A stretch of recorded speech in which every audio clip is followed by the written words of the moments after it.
Timbuktu.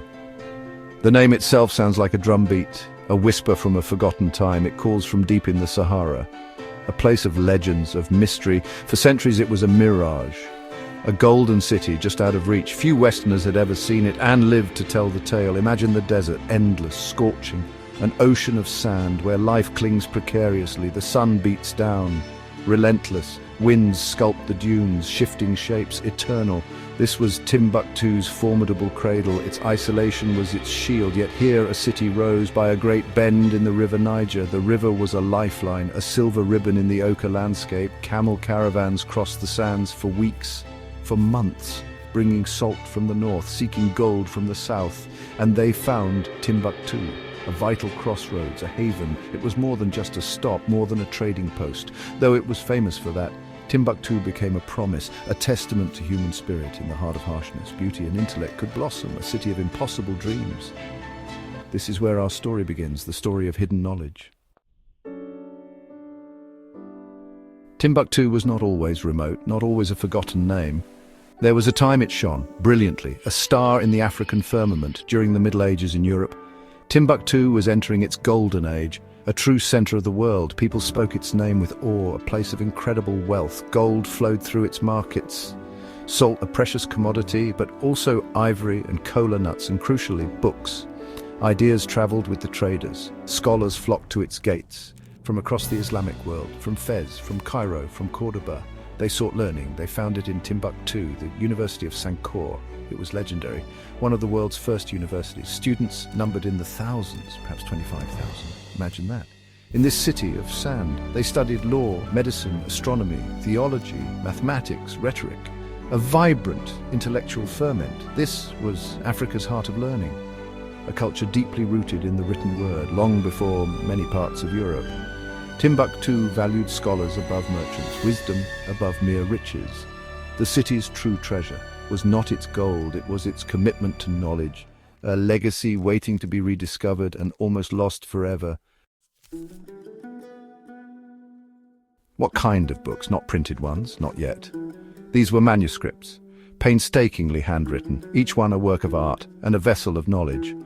Bound in leather or kept in chests, fragile leaves of paper or parchment, holding words that spanned centuries, ideas that crossed continents. 700,000, an almost unimaginable number, hidden for centuries, not in one grand library building, but dispersed in private homes, family collections, guarded fiercely, passed down through generations, a secret river of learning, flowing beneath the desert sands. This was Timbuktu's hidden hoard. The subjects were vast, everything the human mind explored, commentaries on the Quran, Islamic law and jurisprudence, but also mathematics, advanced concepts, astronomy, mapping the stars, medicine, herbal remedies, surgical procedures, poetry, philosophy, history, ethics, even music and geography, a universe of thought. These were not just religious texts, they were a testament to a rich and diverse intellectual tradition, written mainly in Arabic, the lingua franca of scholarship then, but also in local African languages, like Songhai, like Fulfulde, using Arabic script, proof of a uniquely African renaissance, a truth the world needed to know.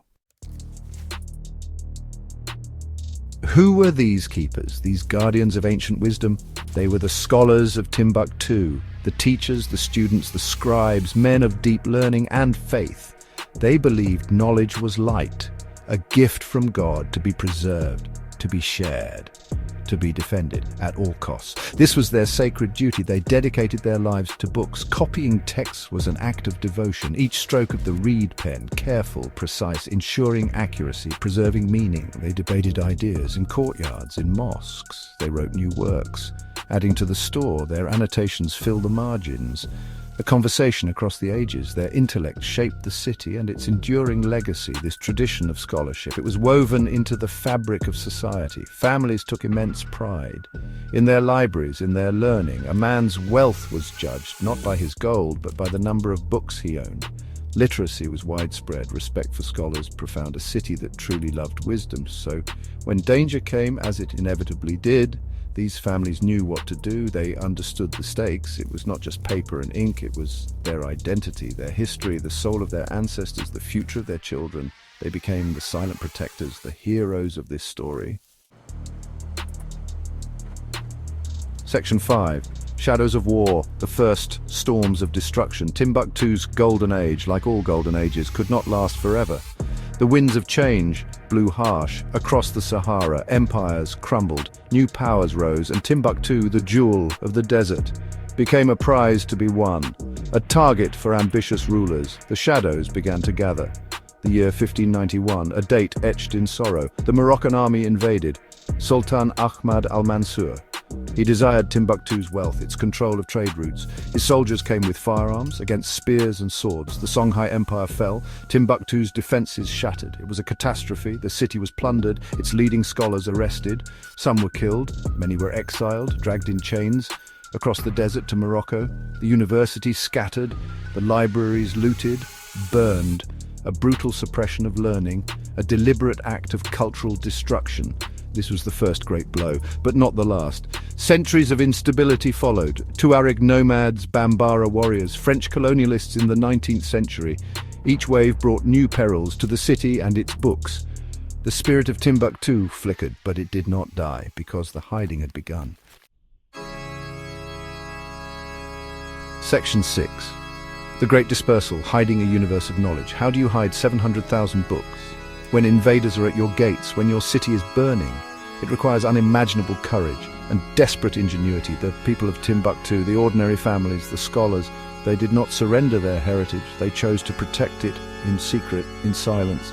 They hid the manuscripts wherever they could, in the thick mud walls of their homes, brick by brick, sealed away beneath the floors, under hearthstones, buried in the cool, dry sand of the surrounding desert, in hidden cellars, in secret rooms, hoping the sands would keep their secret, praying for a safer tomorrow.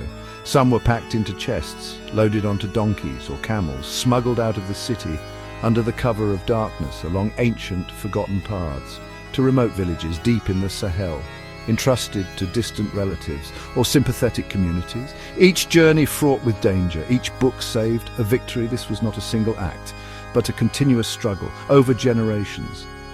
As new threats emerged, the methods of concealment adapted, the knowledge passed down, father to son, mother to daughter, the location of the precious texts, the duty to protect them, a sacred trust, a silent vow against the forces of ignorance.